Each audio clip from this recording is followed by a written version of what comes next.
जो हफ्तावारी प्रोग्राम होता है संग्राम सावन की सौन जो कि 12 महीनों विचों जिस तरह अंग्रेजी के महीने जनवरी टू दिसंबर तक उवें ही देसी महीने सौन का महीना कल शुरू होया। पहला श्लोक उच्चारण किया मल्हार राग के गुरु अंगद देव जी महाराज जी का उच्चारण किया होया।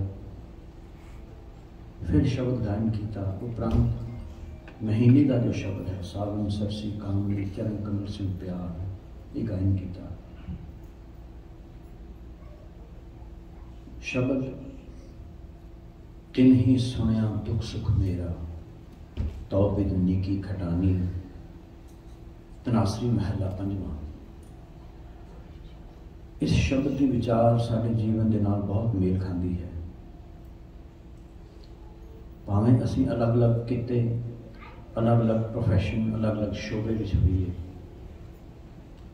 पर हर एक बंदा मनुख जो इस शरीर धार के इस जीवन च आया है वो दो अवस्थावां विचों विचरदा है, या सुख की अवस्था या दुख की। सुख दुख ये दो जिंदगी के पहलू हैं। जो अनेकों पहलू हैं होर सुख दुख सुबह शाम दिन रात आशा निराशा अलग अलग पहलू हैं। तो इतने पातशाह ने दो पहलुओं का जिक्र किया है सुख से दुख का। प्रभु को मुखातिब होंदे हुए धनासरी महला पंजवां मतलब धनासरी राग दे विच पंजवें पातशाह गुरु अर्जन देव जी का उच्चारण किया होया। यह शब्द उन्होंने पवित्र जबानदानी तो उच्चारण होया। शब्द विचार रखता है कि हे प्रभु मेरा जीवन तेरे करके है, तू ही मेरे जीवन का आधार है, तेरे करके ही सब कुछ हो रहा है। तो मेरा राखा भी तू है, मेरा दुख भी तू सुनता है तो सुख भी तू सुनता है। सुख तो दुनिया में सारे सुन लेंगे हैं, दुख नहीं सुनता किसी का कोई। बहुत मुश्किल है सुनना, बहुत मुश्किल है क्योंकि दुख है ना, दुख दर्द दिंदा है। सुख बहुत पल मात्र आता है पर पिछे दुखों की डार लैके आता है। पिछे सुख मांगत दुख आगल आवे। मंगते सारे सुख हैं, दुख तो अज तक अरदास किसी ने नहीं मंगया। कितने अरब की आबादी है सारी दुनिया से, अलग अलग धर्म हैं। इंग्लिश जो अंग्रेज लोग हैं वो प्रे करते हैं, सिख अरदास करते हैं, मुसलमान दुआ करते हैं तो हिंदू बेनती करते हैं प्रार्थना करते हैं। पर हर एक दे विच कोई दुख नहीं मंगता, सारे सुख मंगते हैं पर दुखी सारे हैं। एक नुकता है मंगते सुख हाँ पर दुख क्यों होता है कि रहरा साहब जी दे विच जब शाम रोज़ पाठ करिए तो उत्थे भी विचार है। पहले दुख पिछे विचार है दुख दारू सुख रोग पाया। हुण इत्थे भी दुख से सुख की गल है। पातशाह नौवें पातशाह जो पाठां के भोग पैंदे हैं श्लोक भी कहते हैं यतन बहुत सुख के की है दुख को की न होए। यतन सारे किते सुख वास्ते, दुख वास्ते कोई यतन नहीं किया पर दुखी सारे हैं। ये बिना मंगे ही आ जाता है। जिवें शरीर दे विच एक शरीर है एक इहदे अंदर आत्मा है, दोनों को खुराक चाहिए है। बिना खुराक तो कुमला जाएंगे। शरीर को रोटी नहीं मिली खुराक नहीं मिली ये कुमला जाएगा।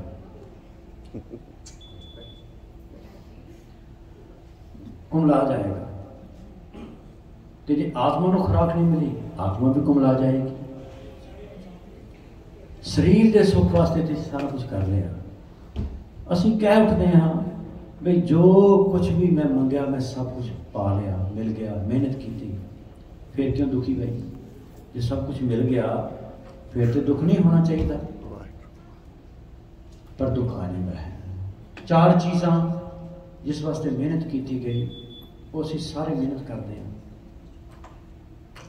खाना पाना रहना ਤੇ ਹੰਡਾਉਣਾ। ਇਹ ਸਾਡੇ ਜੀਵਨ ਦੇ ਚਾਰ ਪਹਿਲੂ ਹਨ ਜਿਨ੍ਹਾਂ ਤੇ ਅਸੀਂ ਬਹੁਤ ਮਿਹਨਤ ਕੀਤੀ ਹੈ। ਇੱਕ ਖਾਣਾ, ਇੱਕ ਪਾਉਣਾ, ਇੱਕ ਰਹਿਣਾ ਤੇ ਇੱਕ ਚਲਾਉਣਾ। ਖਾਣਾ ਕੀ ਹੈ? ऑर्गेनिक फूड खाओ, हाइजीनिक फूड खाओ, वधिया खाओ, साफ सुथरा खाओ, महंगा फूड खाओ। फायदा किसनूं होएगा? शरीर में। पाना, कपड़ा, महंगा कपड़ा, वधिया ब्रांड का कपड़ा, वधिया ब्रांड महंगा कपड़ा, सोहना कपड़ा पावांगे तो सुख किनूं मिलेगा? शरीर में। कार जिहदे सवारी करनी है, महंगिया महंगिया कारां लोग लैंदे हैं, सुख किनूं मिलता है? शरीर में। ते घर बहुत बड़े बड़े लोगों ने बना लए, सुख मिलता है शरीर में। आत्मा वास्ते की कीता है? असीं सारे कहते हैं कि दुख क्यों है? जो मंगिया सब कुछ मिलिया पर फिर भी अंदर एक काड़ी रेस्टलेसनेस फील होती है, एक घाट है। बंदे नूं पता नहीं चलता, बंदा कला बह के रोंदा है कि सब कुछ मेरे को है, पर अंदरों काली पैंदी है। तो डॉक्टरों को जब वो कहते तेनों एंगजाइटी हो रही है, वो एंगजाइटी की दवाइयां दे देंगे। एंगजाइटी नहीं है। तुसीं पूछोगे जी एंगजाइटी नहीं तो फिर की है? सारे साधन किए गए सुख के शरीर वास्ते, शरीर तो सुखी हो गया, पर अंदर जो आत्मा से वो वास्ते कुछ नहीं किया गया, जिसकी सारी खेड़। मेरी एग्जाम्पल की है, एक बंदा से उसको गार्डनिंग का बहुत शौक से, बहुत अपना उन्हें लॉन बहुत वधिया बनाया, हरिया भरिया लॉन, पत्ते चमकते, बहुत खूबसूरत।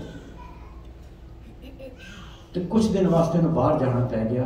उन्हें अपने पुत्र को कहा, बेटा ध्यान रखी किते ये ना होवे, ये पत्ते जो चमक रहे हैं हरे भरे हैं, हरिया भरिया बाग किते कुमला ना जाए, ध्यान रखी पिछों। कहता ठीक है जी। हुण हर एक चीज़ का नुकता, हर एक चीज़ की ट्रेनिंग होंदी है। कला कहण दे नाल उन्हें पता नहीं चलिया, जिवें असीं कह दिंदे हां कि किसानी करनी, फार्मिंग करनी बड़ी आसान है, फसल ही बोनी है, नहीं। ਇਹਦੇ ਵਿੱਚ भी सीखना पैंदा है, ਕਿਹੜਾ बीज बोवांगे, ਕਿਹੜੀ खाद पावांगे, ਕਿਹੜਾ ਪੈਸਟੀਸਾइड, ਕਿਹੜਾ स्प्रे, कदों स्प्रे करना है, कदों पानी लगना है, कदों इसकी रुत है बीज की, बहुत कुछ सीखना है। आसान नहीं, आसान कुछ भी नहीं।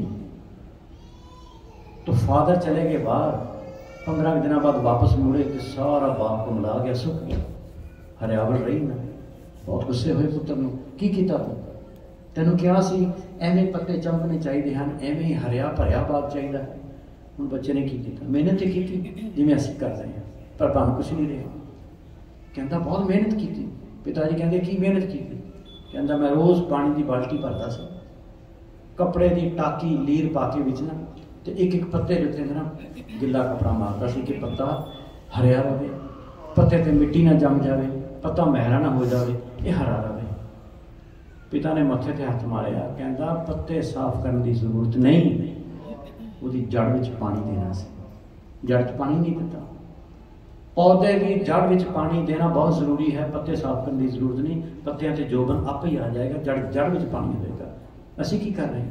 असीं भी शरीर को टाकियां ला के साफ कर रहे हैं, बाहर अंदरों खुराक मिलनी नहीं, अंदरों कमला जाना है, तो शरीर ने भी चले जाना है, रहना भी कख नहीं, पल्ले भी कुछ नहीं पैना। मेहनत बहुत कर रहे हैं, पर शरीर को संवारन वास्ते।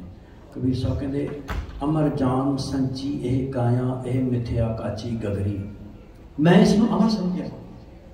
कबीर साहब का शब्द है, मैं इसमें अमर समझ लिया कि ये नहीं मरनी। भावें दुनिया में रहते हुए जीवन काल में हज़ारां ही असीं मुर्दे फूक के आए हुए अपने हथी, हज़ारां फ्यूनरल अटेंड किए होण, भोग अटेंड किए होण, मन कहता है फलाना बंदा मरिया, मैं थोड़ी मरना है, मैं नहीं मरना। ये सब कुछ हो इसी करके रहा है कि सानू मरण याद नहीं, सानू अपना एंड नहीं दिख रहा। जिस दिन एंड दिखना शुरू हो गया, जिस दिन सानू पता चल गया कि हाँ मेरा थोड़ा समा है, उस दिन जीवन बदल जाएगा अपने आप। किसी को समझाने की जरूरत नहीं, किसी को कहने की जरूरत नहीं। तो पातशाह कहते मेरा दुख भी तू ही सुनता है परमात्मा, मेरा सुख भी तू सुनता है, तू ही मेरा राखा है। और गल किसते बनती है? जी की एक ही पहमानी।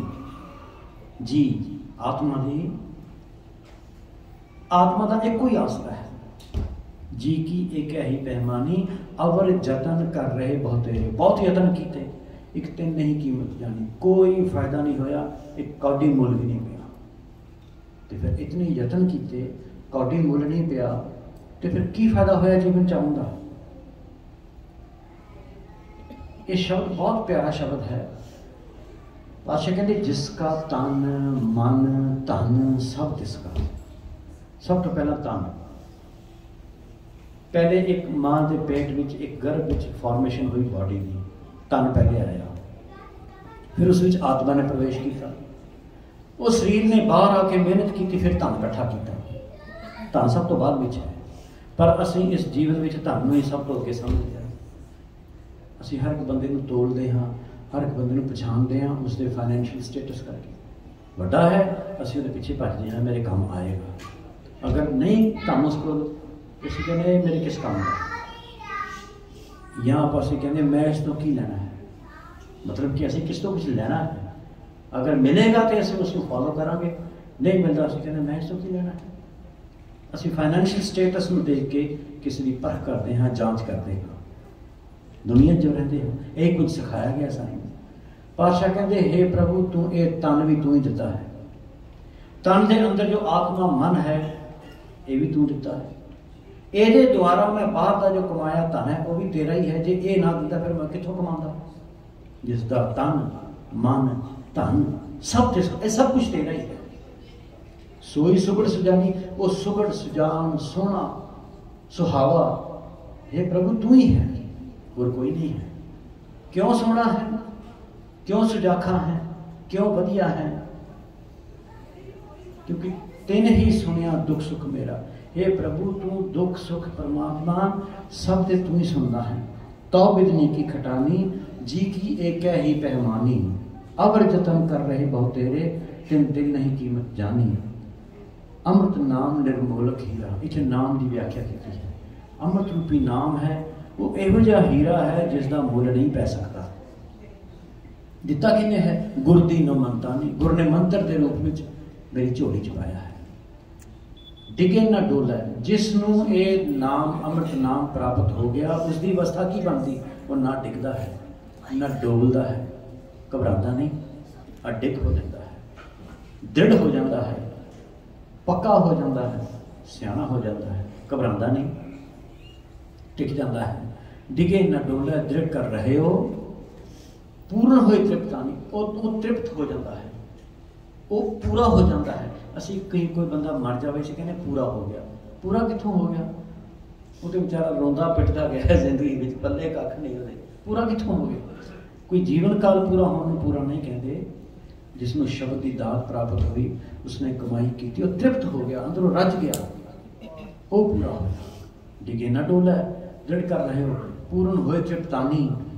फिर कहते ओए जो बीच हम तुम कछ होते, जिस दे विच भी, क्योंकि साडे विच की हुंदा है, मैं इहदे नाल बोलना है, इहदे नाल नहीं बोलना, ये चंगा है, ये माड़ा है, ये वधिया है, ये घटिया है।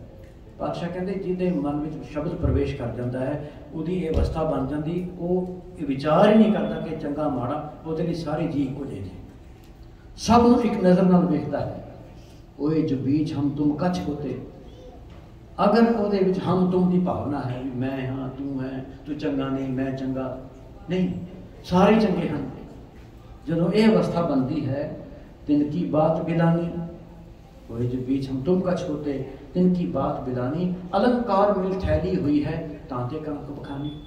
हुण वेखो आ भैणां बैठियां सारे गहने पा के, गहने के अलग अलग नाम हैं। नाम की हैं? जिन्हें कान में पाया इन्हें कहते वालियां हैं, टॉप्स हैं। जिन्हें नक में पाया उन्हें नथ कह देंगे हैं, आ इत्थे पाया उन्हें बैंगल कहते हैं, इत्थे पाई उन्हें मुंदरी कह देंगे हैं। अलग अलग नाम हैं।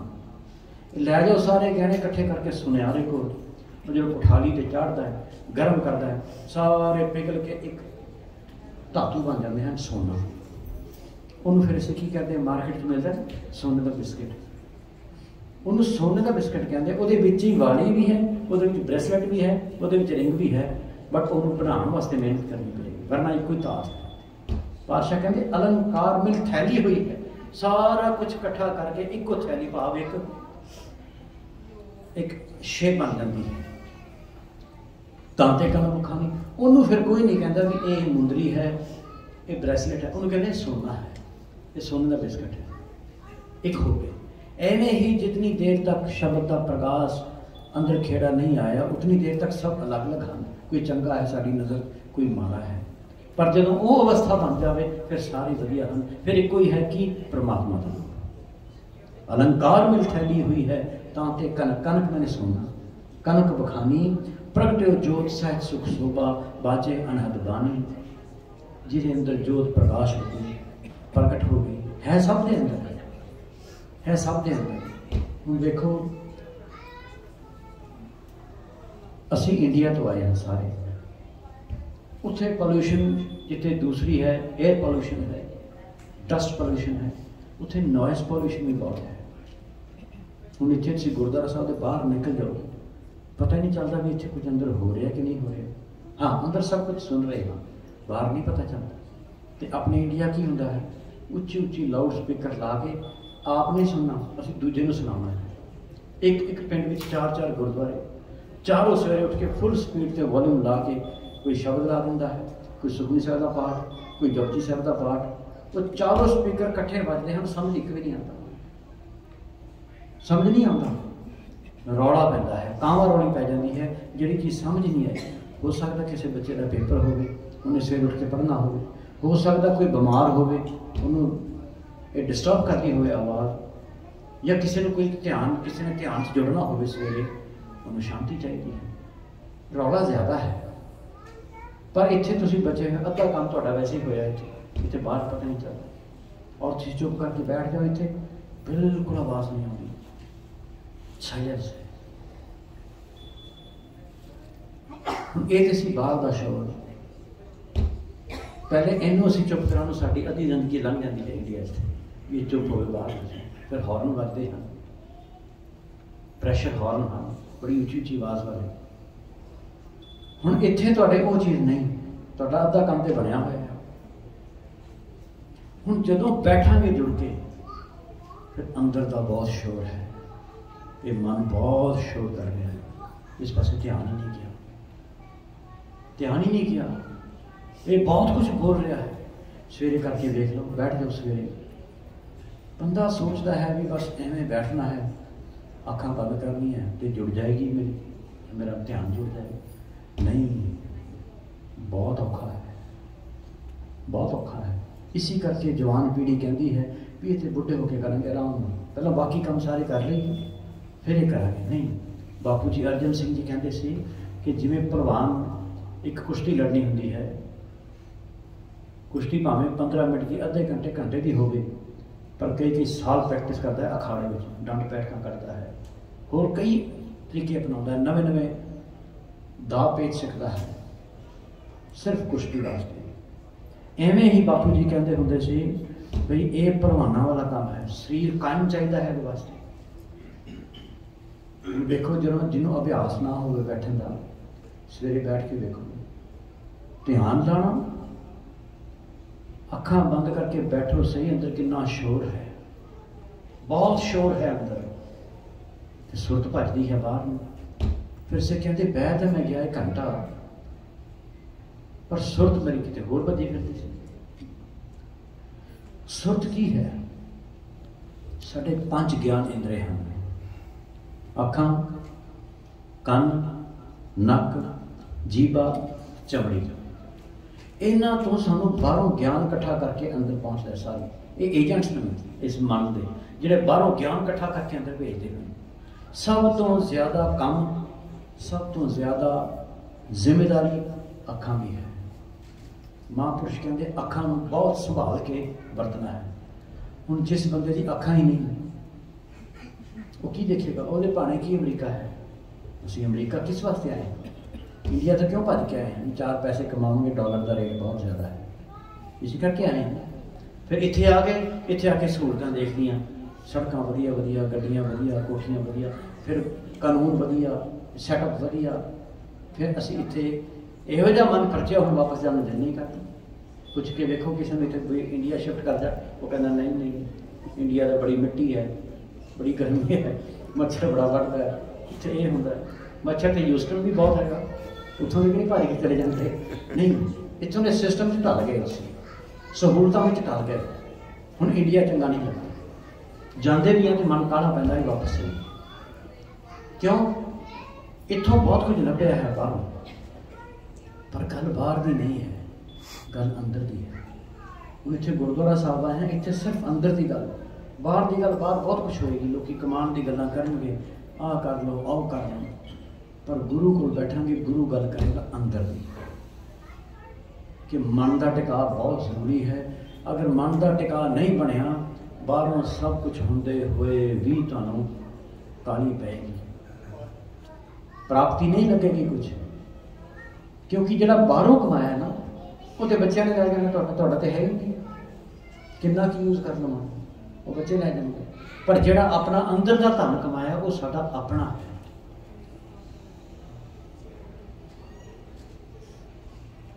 ਦਰਅਸਲ ਗੁਰੂ ਗੱਲ ਕਰਦਾ ਹੈ